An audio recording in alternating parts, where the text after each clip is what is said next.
Hey, church family. Pastor Jared here, just working on some of my chores, and wanted to come to you with this midweek video and encouragement. I was reading an article recently from the Harvard Business Review, and they were interviewing David Kessler. David Kessler is a grief counselor, authored a couple of books on grief and the different stages of grief. He's also the founder of grief.com.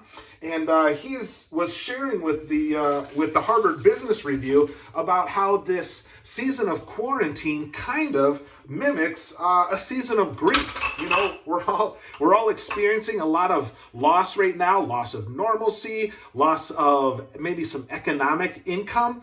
We're experiencing loss of connectivity with one another as we are asked to maintain distance between each other and not meet in groups of any significant size. And in this article, the author was asking Kessler about, how do we work through the feelings of grief that we're experiencing as a people right now? And he offered 4 ways. And I was just out yesterday, and I felt myself go through each of these helpful hints to become less anxious and help process some of the things I'm feeling right now as we have to maintain distance in quarantine. The first thing that Dr. Kessler mentioned we could do is to find some balance in the things that we're thinking. Now is the right time to be afraid and to be a little concerned about the direction things are going. But at the same time, we can take those thoughts and fears and then back them up with thoughts of thanksgiving. Just yesterday, I got to go to the grocery store, and this is my first time at the grocery store in weeks. And I've shared this with you before, I think, but I actually like going to the grocery store. I find it enjoyable. I love running into people I know there. And things like that. So it's kind of been a source of grief for me to not be able to go to the grocery store like I'm used to. And so I went there yesterday, and again, I started thinking about all the time I've missed there, the things I haven't been able to do in keeping away. But at the same time, I need to remember, you know what? It's okay to miss the grocery store, as silly as that sounds, but I also need to be backing that up. I need to be balancing that out with thoughts of all the good things I do have. The fact that I can still go to the grocery store, the fact that I can go to the grocery store and find most everything I'm looking for. And so backing up those thoughts of fear and anxiety with positive thoughts, thinking of Thanksgiving at the same time.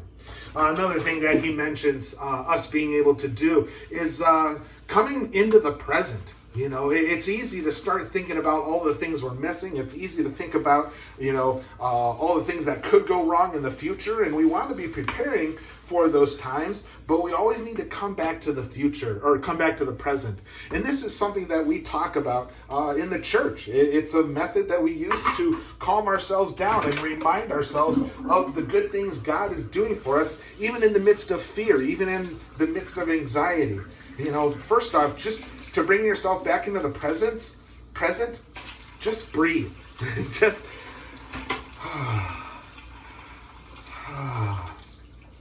quiet your heart and mind. And as you do that, you'll notice, hey, you know what? While my fears of the future might have some basis to them, at the same time, I'm doing okay right now. I have everything I need. I'm not sick. I'm not overwhelmed. I can, again, still find most everything I'm looking for at the grocery store. And so bring yourself back to the present when you start to feel yourself getting overwhelmed by grief and fear at this time in life. Another thing that Kessler suggests is that we let go of the things we can't control. Yesterday, I was in the grocery store, and I had my mask on. Many people had a mask on, but there was one guy who didn't. There was one guy walking around, no mask at all, touching his face, kind of rubbing his eyes, rubbing his nose, and then touching stuff on the shelves. And I found myself getting a little frustrated at the guy. But I got to remember to only control what I can control and then release that which I can't. I can control the fact that I had my mask on. I was not touching my face, my eyes, my nose while I was in there and then touching stuff on the shelves. I can control how much space I put between myself and others standing in line or waiting till someone else grabs what they want so that I can go in after them and grab the next item on the shelves. I can control those things, but I've got to be able to release those things that I can't control. The last thing Kessler suggests is that we stock up on compassion.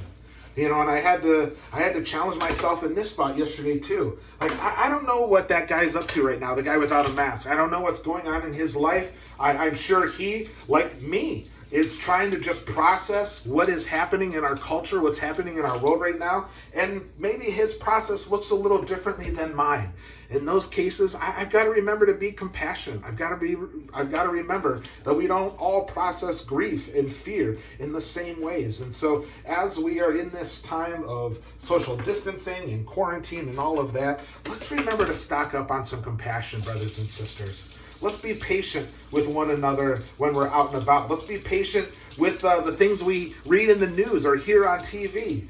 Let's just remember that we are all going through this and we're all going to handle it a little bit differently. These are just some simple ways that we can manage some of the grief, some of the anxiety, some of the fear that we're feeling as a people, as a culture, as a world right now.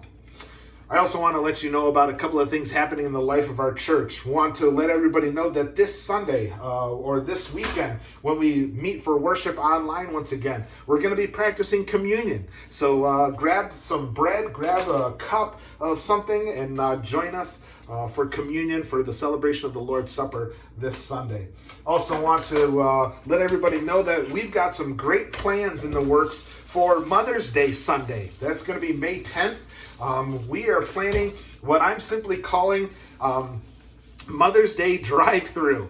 What I'd like to encourage you to do is to come by the church, bring your whole family, pack everybody up in the car, come over to the church, and then you're just going to drive through the parking lot until you get to where myself and the other leaders are stationed. We're going to have a gift for you guys. I want to celebrate the mothers in our lives. And again, we mentioned before that as a church, we believe that all women are our mothers. They all care for us and others in a variety of ways. And so we're going to have a gift to celebrate that. Our family ministries team is coming up with some activities to hand out to all the carloads with kids so that they can take that home and work on that. And then also, when we're all together that day, we're going to have an opportunity to pray. If you want someone to pray with you, we'll just ask you to pull your car over to the side, and we'll have people there to pray with you. So I hope you're able to celebrate Mother's Day with us. We're going to be starting at 10:15 a.m., the normal time our services begin. And again, it's just a drive-through. It's not a park and get out of your car sort of thing. You're going to stay in your car the whole time. It'll probably take no more than 30 seconds. But the important thing is that we're getting together. We want to be able to honor our mothers, and we just want to be able to see you. We want to be able to see you, and we want to be able to pray with you. So put that on your calendar for Mother's Day Sunday the 10th, 10:15 to 11:30 a.m. Come by for some Mother's Day treats, some celebration, and if you need prayer, we'll be there. Last thing I've got for you, hey, want to remind you and just encourage you again to shoot a quick video of your family, just letting us know you're doing okay. Maybe tell us what you're up to a little bit, how you're passing the time, and then just let your church family know that you miss them and you hope to see them again soon. We have another video for this one today, so enjoy and we'll see you soon. Hi, church family. Hello. Hey everybody, Heaton family here. Just wanted to let you guys know that we're doing well and carrying on during this coronavirus quarantine phase. We pray that you are doing well wherever you are, and we can't wait to see you again real soon. Bye. Bye.